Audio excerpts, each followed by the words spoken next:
And for the record, I like Doja Cat. I like Doja Cat a lot, to be honest. But there are some things, there's some discourse to have here.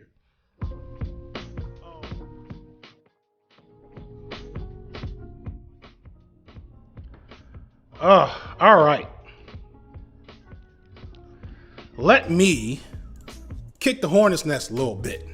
This is Doja Cat. Now, I am a Kanye fan. So I am never going to tell anybody to cancel their fave. And I don't really believe in that shit overall when it comes to entertainers. But I thought it'd be interesting to talk about Doja Cat in the same way I talked about Donald Glover a couple of weeks ago, because I think they have so many celebrities. So if you don't know Doja Cat's, I think maybe, is she the biggest like black pop star in the game right now? After Beyonce, obviously. You know, let me know if that's if you agree. I feel like I don't feel like any pop stars are like as big as Doja Cat right now, at least black pop stars, but I don't pay a ton of attention to pop music. I'll hear a Doja Cat song and be like, yeah, I like this. And then like I'll see a Doja Cat story and I'll be like, woo, that there's this toxic all over that. My overall perspective on pop music should not be paid attention to. Oh, please do not start the biracial discourse today. I'm not in the mood with y'all. So I'm a bypass the biracial stuff, but I do want to start there, right? Because, so for those who don't know, Doja Cat's a big pop star, and over the weekend she had yet another weird moment, where she was trying to holler at some dude that's normal age, which okay, cool. But to try to holler at this dude, she was text messaging a 17-year-old on the cast of Stranger Things, which is a little weird. And then when the 17-year-old, put her on blast, which is like his prerogative, then she like came at him like he did something real out of pocket. And it's like, it was just a weird moment. It was just a weird thing to do, right? Not the same as like somebody said, she's not a female Drake. It's not the same thing as Drake yet. But it was weird. It was just like a weird thing. Like, why are you putting this 17-year-old boy, why are you texting this boy to begin with? And then like, why are you trying to put him on blast? And now her fans are harassing him, and stuff like that, right? But like, when you map out Doja Cat's career, she has a lot of really weird quirks about her that I think tie back to that black experience angst that is that I talked about with Childish Gambino. So let me go through the shit. So first off, because I almost did a video about Doja Cat and Kodak Black, about like different levels of being problematic. So like, I did a lot of research on Doja Cat for a video that's never gonna come out. I will do Tran View. I will do like the biracial race thing video is coming up eventually. Cause I got to talk about that, cause I'm so tired of the way some of y'all talk about biracial discourse. It's so all y'all, like, too many people learned about the one drop rule from TikTok, and it's ruining my life. And that's all I'm gonna say for now. So first off, Doja Cat had a very unique upbringing, a lot like Childish Gambino, in that she was a part of like a low-key like weird religious cult as a kid.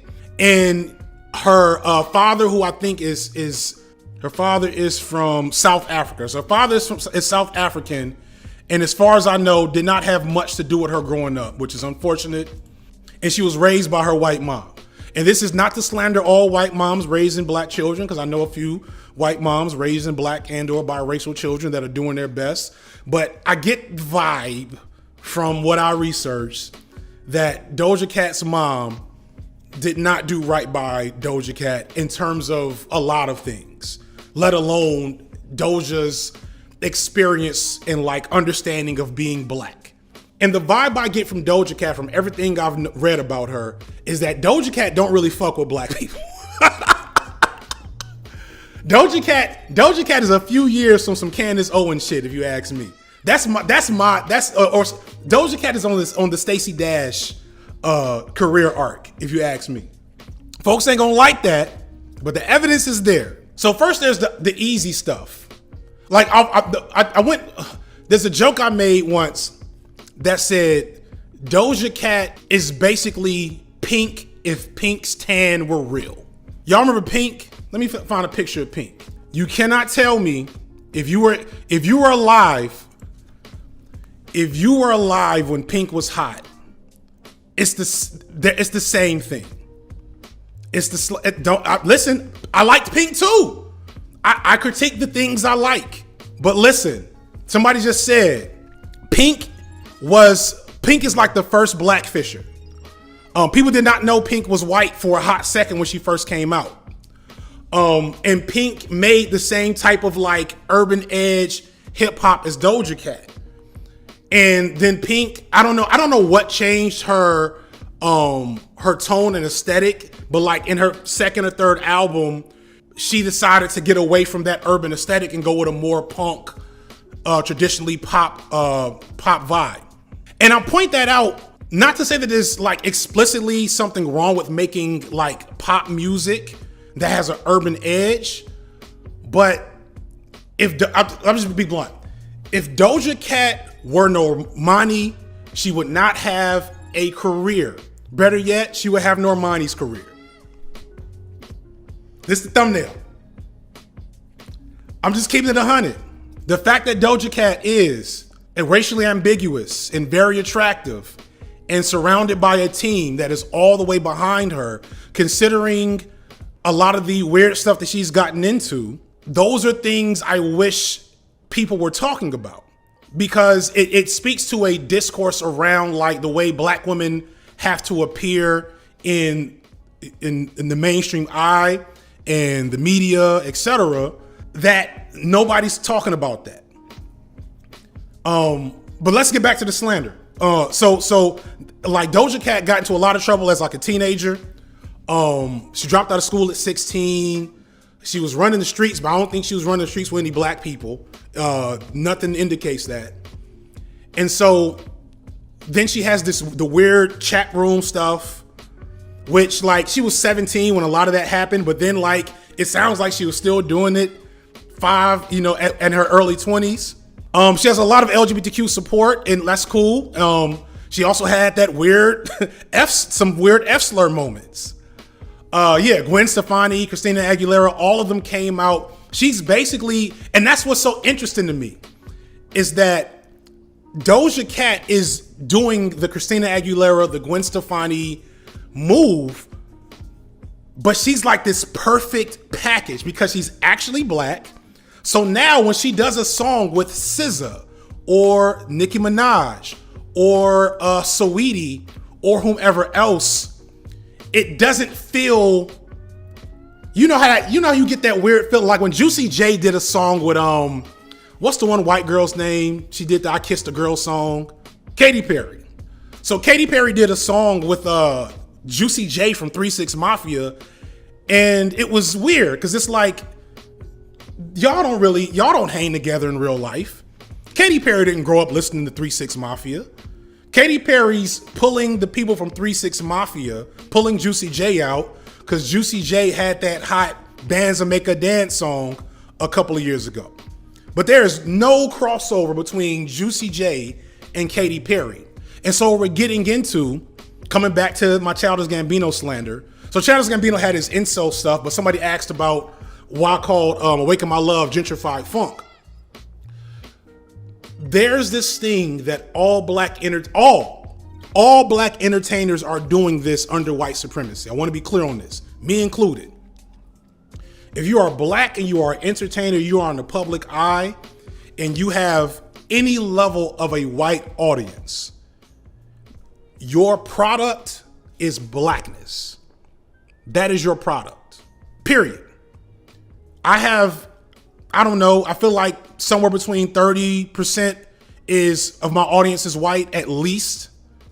And I love y'all, appreciate y'all, keep coming back. But recognize that part of my appeal to you specifically is the blackness.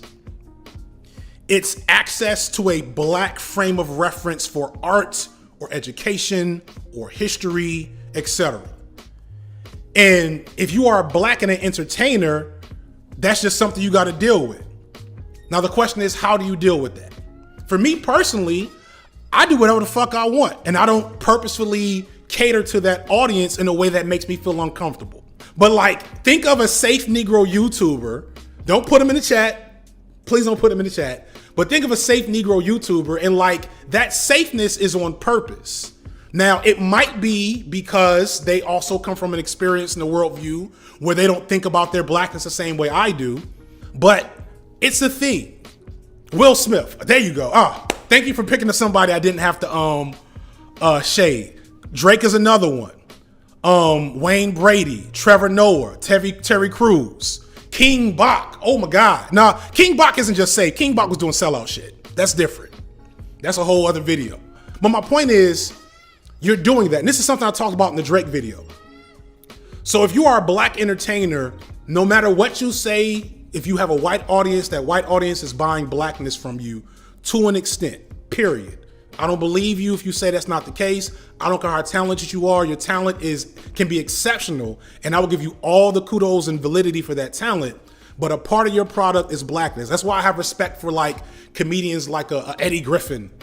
You know what I'm saying? For people that have only played the Chitlin circuit. Even though I'm a drag his ass when I get to 500 subscribers, I have some respect for Tyler Perry for completely carving out an incredibly lucrative career with zero to very little mainstream appeal. With that in mind, from my perspective, the only thing I would ask is that you are responsible with that. Are you being responsible with how you're commodifying blackness, right? Are you being honest with how you're doing it? That's why I don't like Drake, because I don't think Drake is being responsible or honest with how he's commodifying blackness. I don't like if your art is like super black, like, you know, it's all the black swag, all the black lingo using Drake. I'm gonna get black stuff from Texas and the UK and Jamaica and Afrobeat. I'm gonna do all the black stuff, water it the fuck down, give you the Drake version, and then never like do anything to engage with black issues on the back end. So we all, I'm from ACL, we all signed an NDA. That's why I'm not talking about Tyler Perry yet, because I'm in Atlanta and I don't know if that'll like, if I'll get a bag on my head from that. So let me bring that all back to Doja. What bothers me about Doja Cat more than all the other stuff, more than the didn't do nothing. For those who don't know, Doja did like not a low-key, outright racist song about black people getting shot by the police in 2015 as a joke. Like Doja Cat, you can't like, I'm sorry. As a person who was on like alt-right adjacent or like proto-alt-right message boards 8-9 years ago, arguing with white supremacists and like spent the last 4 or 5 years researching and studying the alt-right for my master's thesis. Doja Cat has all the markers of one of the random black people that just hung with the alt-right. So if you didn't know, she did a song called Didn't Do Nothing, and it's spelled DINDUNUFFIN, and it's explicitly a in-joke in white supremacist circles about how black people complain that X person that just got shot by the police didn't do nothing. It's a pretty awful thing that she did, that she should have never recovered from my perspective. But she was also young, so it's like, y'all give passes where y'all feel like y'all should give passes. Except I made a tweet the other day, and I was like, she gives off culture vulture vibes. And people's response that didn't disagree with me said exactly what I was thinking about, which is people think you can't be a culture vulture if you're black. Yes, you can. You can definitely be a culture vulture if you're black.